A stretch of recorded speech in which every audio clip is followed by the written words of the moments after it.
Hey, all the way from the US of A, I have my very special guest in the Kitten Club. It's DJ Spen. How are you, Spen? I am absolutely fine. How are you? Oh, not too bad. I must admit, you've done some amazing jingles for me. Every time I start my soulful house set, it starts off with my boy DJ Spen. So, I really have to thank you for those jingles and those drops that you did for me. That is not a problem. Anytime. We're here on the station. Let's talk about a young man from Baltimore. If you could give us a bit of an explanation on the early DJ Spen. Well, the early DJ Spen is a guy that was very much into, I would say, probably hip-hop second life, as we say, from somewhere around 1982 to 1986. I was completely and utterly immersed into, the whole hip-hop lifestyle, creating music, playing the records, doing radio stuff. So that was kind of like my focus, even though I really had a background coming from the disco type era. I also had a background because my parents were very spiritual, so gospel music was a big thing. And I had a brother who was a guitar player, or is a guitar player, and he's so there was always funk around the house too. So we had quite a little bit of diversity going on, even though at the time I guess my choice was hip hop. So the hip hop thing kind of led me into doing the whole Girl You Know It's True record, which was covered by Milli Vanilli. Well, let's stop you there, sure. Let's explain. So that record that you did, which Milli Vanilli copied, what was the group that you formed to write that song? The group that we formed to write that song was called the Newmarks, not to be confused with the Mixer, even though we got the name from the Mixer, spelled Numarx. Yeah. And it was myself, Kevin Lyles, who a lot of people know, who was president at Def Jam a few years back. He's doing his own kind of entertainment agency now. And, three other guys that were involved with that. So, we were kind of like a five-man hip-hop crew. And that's what it was. And, we came up with this song, Girl You Know It's True. Like, to be fair, to be fair to you, as I mentioned before, that when I was working in retail, I actually sold that album, so I can remember it quite clearly. And it's a good album as well. I told you that before. So from what you told me as well, it kind of got you into house, didn't it? From the Newmark experience, that's how the next phase of your music experience, you evolved, didn't you? Yeah, it was. I guess if it hadn't been for that, it would have been a completely different kind of, I guess, life for me, because what it did was it helped us to understand what was going on within the music business at an early age. We had to go through a whole thing where, a litigation process, to make sure we got paid, a lot of the publishing stuff, and, managers and, everybody wanting their piece, and it was crazy. But, at an early age, we kind of got to sort of experience, a piece of the music industry that I don't think a lot of people even get a chance to see.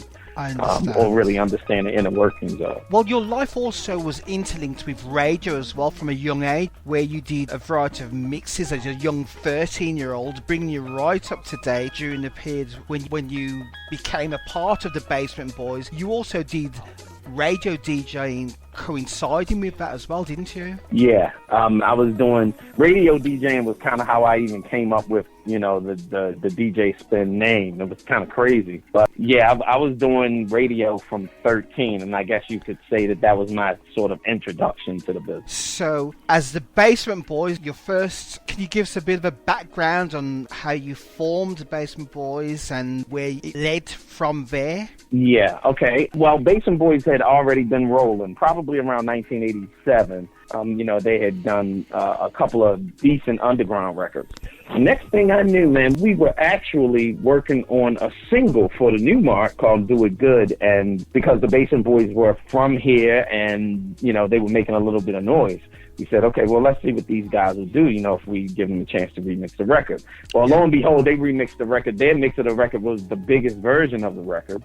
And, it sold pretty well on the underground level, which started to excite me because literally, man, a few months after that, they had recorded Alternate's album and had a deal with Warner Brothers and Mercury and MCA all at the same time. So I said, okay, well, look here, I'm spinning my wheels a little bit here with this whole hip hop thing. Let me see what's going on over this way. Yeah. So I sort of started working with them as a songwriter. It progressed from being a songwriter to a production assistant to a full-on kind of pre-production guy with them, which developed into, I guess 1992 when I did my first production under the Jasper Street Company. Because of your experiences with both Newmarks and the Basement Boys, you started to gain a name as a remix and a producer, didn't you? Yeah, it literally, once Tony Humphrey started playing that record, it was over. The next thing I knew, we were doing more music, and it ended up working out great. It was awesome. Oh, brilliant. So also over a period of time, so I know you left around 2000, got involved with a variety of projects like the Code Red, Spiritually Sound Records, and the production team of the Motherfunkers. So if you can give us a brief history about all your experiences around those projects. Working those labels set me up, I think, for where I am now. It's almost as if everything was kind of a stepping stone or kind of like a learning experience, and things that I had to learn from each and every single one of those experiences has helped me to develop and really run quantized recordings and unquantized, and the other couple of labels that we have, Room Control with my man Dave and Poggi Records. So and we're developing a little bit of a camp. It's coming along pretty good here, but those experiences basically second to none, to be honest with you, and I learned so much from them that it was ridiculous. So the DJ Spen now. So he himself has become quite a legendary figure in the dance world as well. I mean, you've travelled all over the world, haven't you? Yeah, I've done my fair share of traveling, for sure. It's almost, nothing like it, because just being able to, even though I'm not at a lot of places for a long time, just to experience different cultures, the way that different people react to music, the different sorts of things that certain places are into or certain people are into as opposed to others. It's phenomenal. It's a great experience just being able to kind of take it all in. How would you say the UK and Europe, the way how they respond to your music and your style of DJing, how does it feel for you? Is it a positive? Is it something that you enjoy? Oh, absolutely. I enjoy it immensely. It's right now the UK is basically the pulse of the music industry all the way around. It used to be New York. It's not New York anymore. It's definitely everything is coming out of the UK. So I love coming there and playing. The crowd's great. They're responsive. The knowledge of music that you guys have is ridiculous. So it's really, really nice to be able to go somewhere and, drop a classic and just watch people singing, these songs that are not necessarily, big radio records or whatever. So it's good. I really and truly love it. I know you've done a lot of work with British artists, but I know you, after we spoke the last time, you have a soft spot for Sean McCabe, don't you? Oh yeah. He's your boy. He's your boy, isn't he, Sean? He's your boy. Yeah, he is, to me, an incredible producer. He gets a great sound out of what he does, being that he plays his own keyboards in general. He's just a phenomenal talent all the way around. If you talk to him, he'll tell you. I even steal some of his techniques and some samples and all kind of crazy stuff that I do with him. He's like, man, did you use this? I said, yeah, I sure did. Don't put it out there. I will snatch it. Brilliant. So. Can you see yourself working with, because you've got a brand new label now, which has been running for a little while, which you briefly mentioned, quantized and unquantized. Can we see you and Sean doing a collaboration on the label? Oh, absolutely. I mean, we've already kind of done one. We worked on a Michele Chiaverini record together, which was a lot of fun. We kind of did something, and he went and he did something else, and we kind of went back and forth, and it came out real nice. So, I really would like to do something like that with him going into the near future. Man, it should be fun. Oh, brilliant. Looking forward to it. So Southport, are you looking forward to the final Southport? Actually, I'm not even going to be there, which is, I am gutted. I'm really gutted about the fact that I can't be there because of prior commitments. But man, I'm really kind of turned upside down about the fact that that's going to be the last one. We'll never see it again. But great memories from that place that I have. It's really incredible. To be fair to you, I've seen you perform there a few times, so I can understand how you feel when you say that. So for 2015, we have what forthcoming projects that we need to look out for? Because I know this year so far, we spoke last in January, you've released a phenomenal amount of music on both labels, and the standard and the quality has been exceptional. So what can we see forthcoming from the label? Well, out. As a matter of fact, May 1st is going to be Sheila Ford's Here You Are album that kind of features Louis Vega, Kenny Dope, John Morales, Dimitri from Paris, Dave Lee, Michele Chiaverini, and of course us. I mean, it's a heavy-duty, high-powered album, and the response has kind of really been phenomenal. So that's the big thing. Behind that, we've got, I'll be pulling the singles off of her album for sure, but then there's going to be the DJ Spen remix album. It's going to have Kenny Carpenter, Charisma, Remy, Neil Pearce, and Ziggy Funk. So there's quite a few things going on that level as well. Probably going to be doing a Michele Chiaverini LP, well, more like an EP, so to speak, coming this summer. The guys at Remy, actually Neil Pearce and Ziggy, are doing a compilation for us that's going to be kind of Quantized based. A few things for Unquantized, the Saheed Muhammad album. I mean, the list goes on. Quite a few things that we've just been blessed to be able to do and get done and put out. But, I mean, the summer's going to be busy. Yeah, and I've also done a compilation for King Street called The Long Hot Summer. Wow. It's going to have some things on it from the label, but, concentrating on some summer-type vibes. That'll be coming around in June, July. Okay. So quite a busy summer. Wow, it sounds amazing. When can we see you coming back to the UK? I know you've recently done a few dates in the UK, but when can we see you coming back into the UK? I think I'll definitively be back in August, and then I think as Basement Boys, they're looking into doing some things with us in November.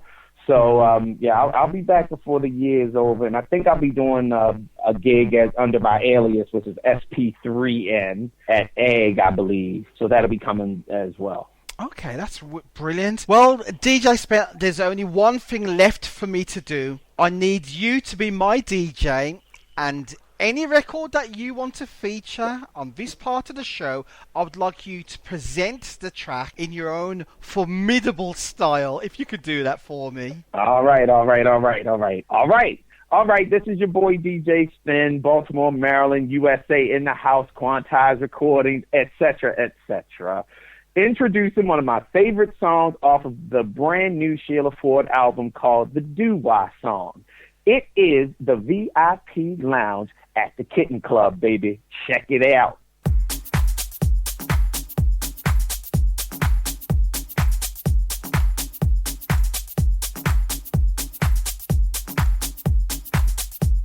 You are now on the guest list for the VIP Lounge at the Kitten Club.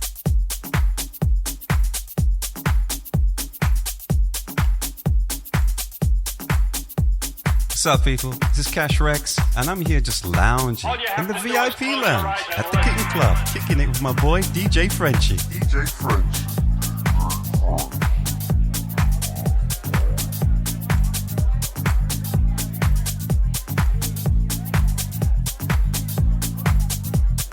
If something has made you mad, relax and breathe. It ain't so bad. Say you have to what, if you're ready to go off, step back and think. It may be tough, but say you have to what, sometimes people act like fools, but here's a little coping tool. Say you have to what, when things get a little rough and you feel like you wanna cuss, say you have to what, we go through so many changes each and every day in life. Some folks won't try to change you. Gotta take it on the stride. Don't let these situations get the best of you. This is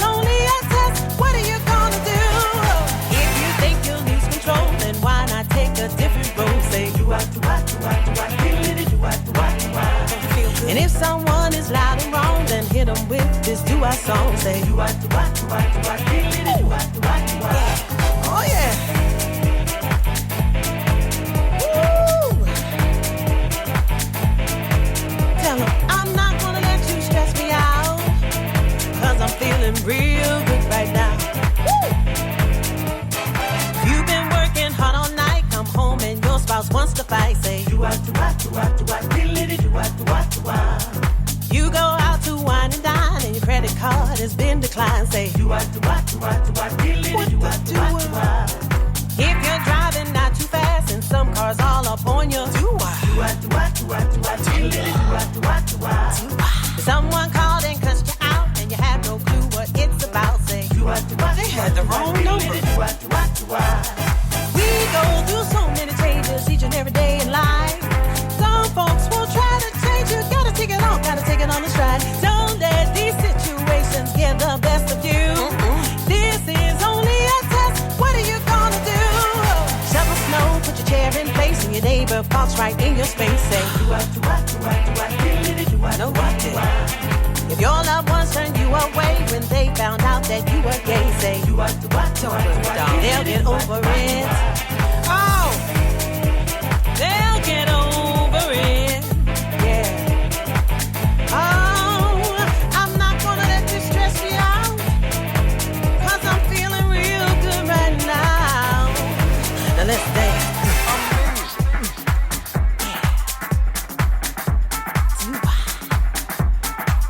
You know what? So many things make you have to say do I sometimes. Like, you go out to a party and somebody has on the same dress. Or you're getting ready to go on stage and your heel breaks. Or you're a little hungry and somebody ate your last chicken wing, the one with the hot sauce on it. Or you get pulled over for walking down the street. What the do-I?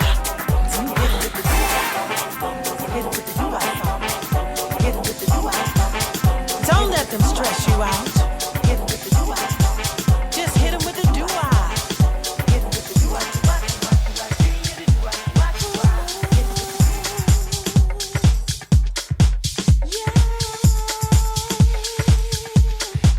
In the VIP lounge next week, Stephanie Cook, Diane Charmalet,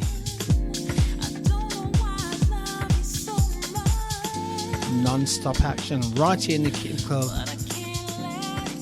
Thank you for enjoying the birthday celebrations with me today.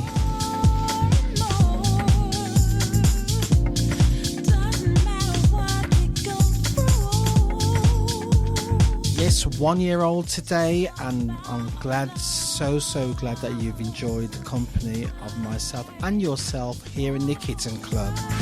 So with Stephanie Cook, I'll leave you, and God bless you, and hopefully we can do this again for another year.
USA. Happy anniversary to the Kitten Club. The first one and many to go. All is well in the land of slag, especially when listening to the Kitten Club.